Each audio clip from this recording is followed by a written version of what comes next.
Welcome to the second edition of Stable Talk. This morning I'm at Clarewood Racecourse in KwaZulu-Natal, which is where Sean Tarry, the winning trainer in this year's Vodacom Durban July, has his KwaZulu-Natal string.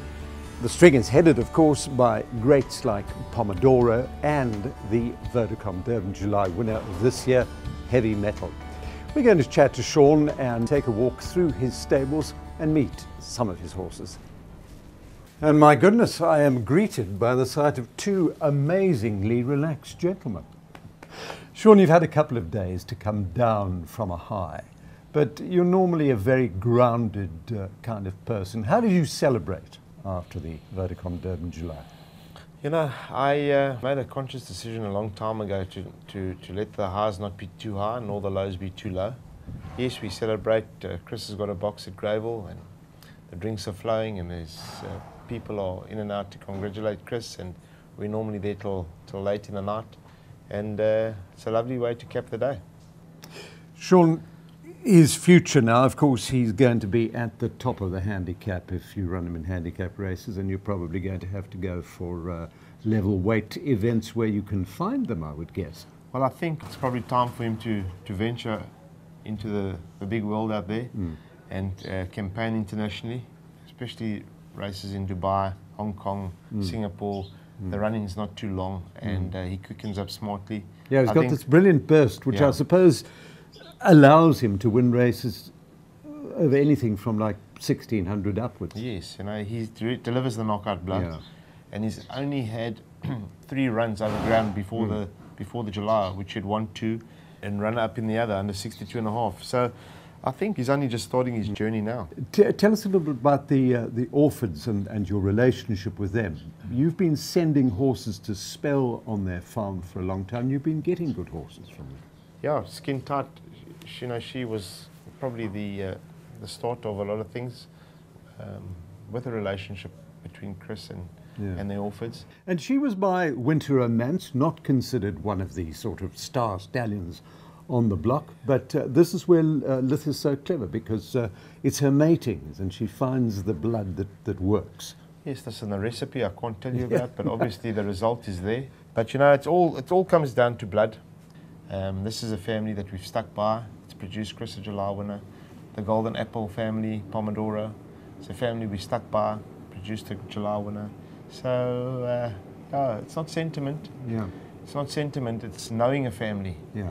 And of course looking at the individual horse. Of course, but once you've got the horse, it's about knowing what they do. Are they going to train on? Have they got finishing speed? What are the distances? What are their traits? It really does help you a lot. Yeah. And we've been very, very fortunate to have had 2 Julys with 2 very special families. Well, Golden Apple, responsible for the man next door, Pomodoro, your winner of last year. Let's go and have a look at him. So, Sean, this is the stable star up until now, and probably joined by Heavy Metal in that category. But yeah, he's probably not going to be quite as tractable as Heavy Metal. He is an entire Pomodoro, and obviously a horse with something of a future as a stallion. Yeah, he must have a great value as a stallion, being by Jetmaster out of Golden Apple, who was champion broodmare last year, and obviously winning the July, the Derby, and pretty much campaigning in most of the Group 1s around the country successfully. If he doesn't win, he's right there in the mix. And yeah, he's been a fantastic horse to work with, and to just see the horse blossom from a young 2-year-old into the big imposing boy that he is today. It's been a wonderful journey. Golden Apple, of course, she must occupy a special place in your heart, because I think she was one of your first group race or graded race winners. Yes, she was my first group winner. And she won? The Fillies Guineas in Johannesburg. She was by Northern Guest. Okay. My brother Mark had bred her and had her on a sale. And in my wisdom, just having started training, I said, no, she's a little bit small. Maybe try and sell her. And Mark said, well, what price do you think? I said, well, 60 grand, let her go at 60 grand. And very fortunately, he bought her back at 65. He was never good at stopping. So fantastic that Mark bred Golden Apple and has played a major role in in the pedigrees in my yard. Just looking at the horse, Sean, he's got the stature of Jetmaster, all that power and the size and what have you. You say that the mother wasn't very, very big, but maybe he's got a little bit of the Northern Dancer look from her. Yes, listen, very refined. Although he's a big boy, he's refined. He's not common in any way. He's got a great head. So. And yeah, he's got a tremendous girth. And yeah, he really can turn it on in a race. He's wonderful to work with, even though he can get a little bit coltish in his box. I think we're probably going to see the best of him. I thought we may see it in Durban this season. It was looking good until the July. It went a little bit pear-shaped. I think we'll only have one more season with him, and then he'll go to stud. Yeah. So we'll try and make the most of it, and I think there shouldn't be any downside to the fact that he's still a colt. He handles himself well. He isn't hemo-concentrating, so let's see how we go. Well, one of your other really good-looking horses is White Line Fever, and I believe he's round the corner. Yeah, let's go have a look at him. Thanks, Charlotte. Thank you. Thanks a lot. Yeah, this is a really beautiful specimen, I must say. He's probably the, I mean, Right Approach himself, I haven't seen him in the flesh, but I'm told that he's an exquisite horse to look at. And this one obviously following in Dad's footsteps. Yes, I don't think there can be too many nicer looking horses in racing. He's got everything. He's got phenomenal size. He's got class, got a great hind quarter, good gaskin, great girth. He's a very honest horse, he's a genuine horse. And if you ride him accordingly, he really does give you a great kick at the end. I think this is the Champions Cup will suit a horse like this because obviously they've got him a little high in the merit ratings, but a conditions race, not being a group winner, he'll come in with the right weight. And yeah, well, maybe the Champions Cup will be able that's to coming see. in on the last day of the current season. Yes, at Gravel, on Gold Cup Day. which you reckon is a course that does suit him?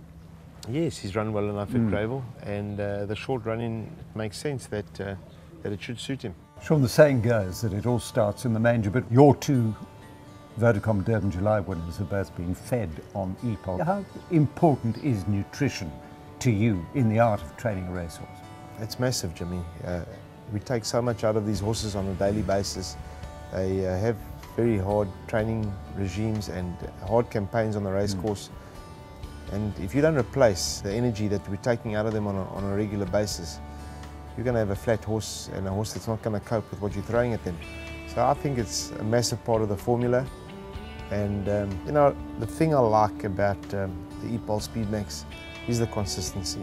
Each bag you open is the same, it looks the same, smells the same, and you know, the results are pretty consistent.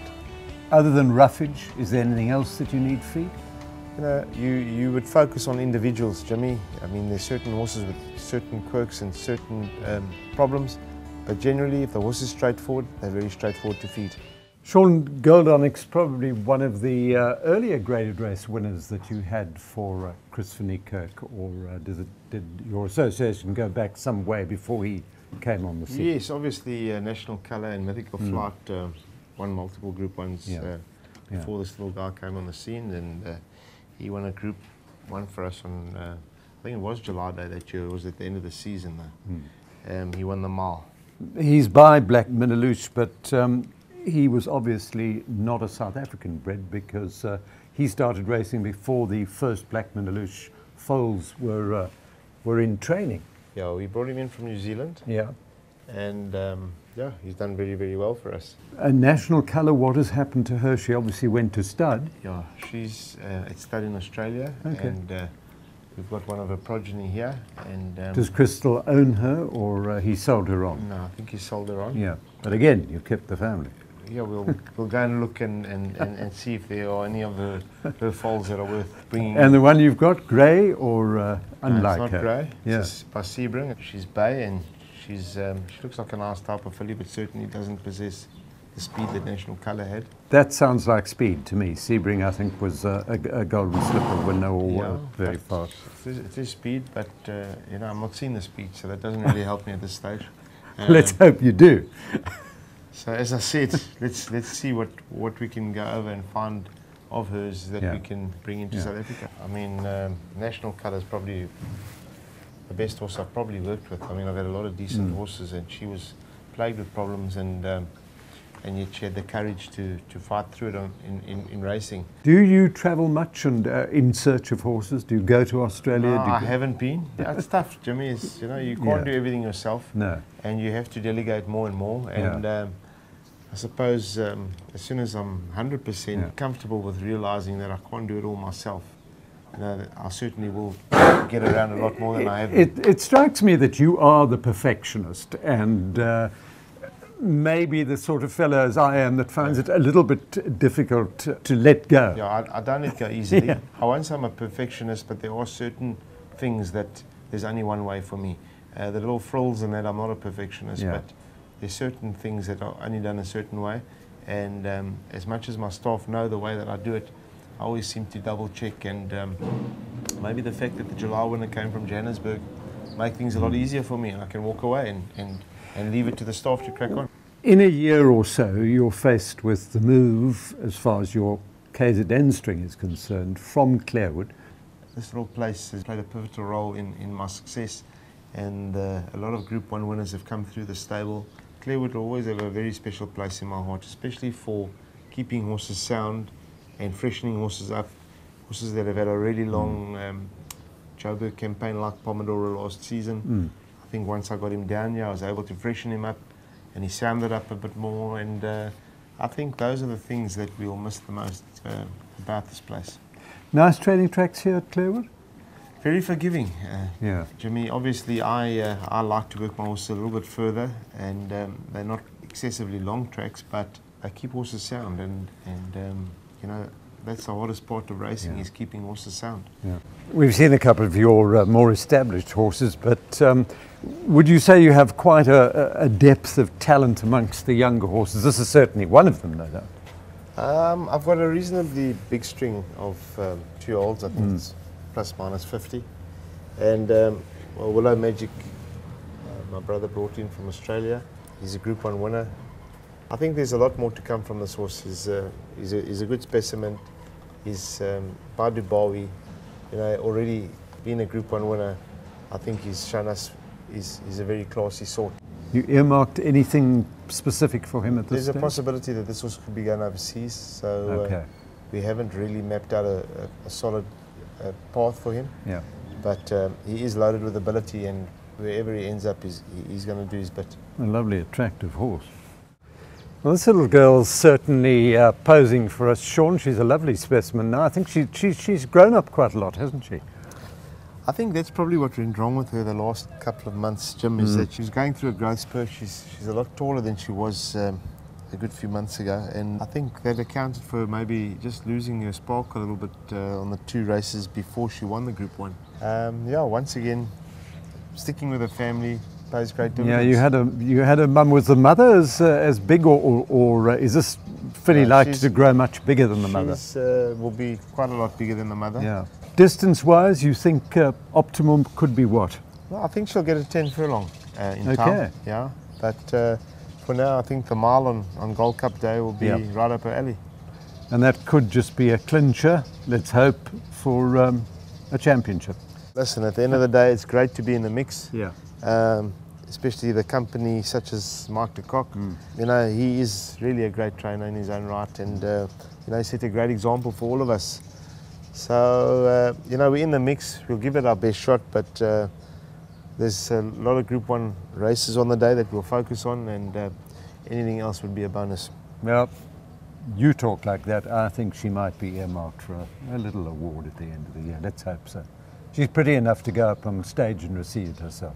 Yes, yeah. Well, that was Sean Tarry, a man who doesn't really like to blow his own trumpet, but it has to be acknowledged that he's in line for his first South African Trainers' Championship. He's engaged at the moment in a titanic struggle with the current champion, Mike de Kock. Well, from me, Jimmy Lithgow, it's cheerio for now, but join us again another fortnight for Stable Talk.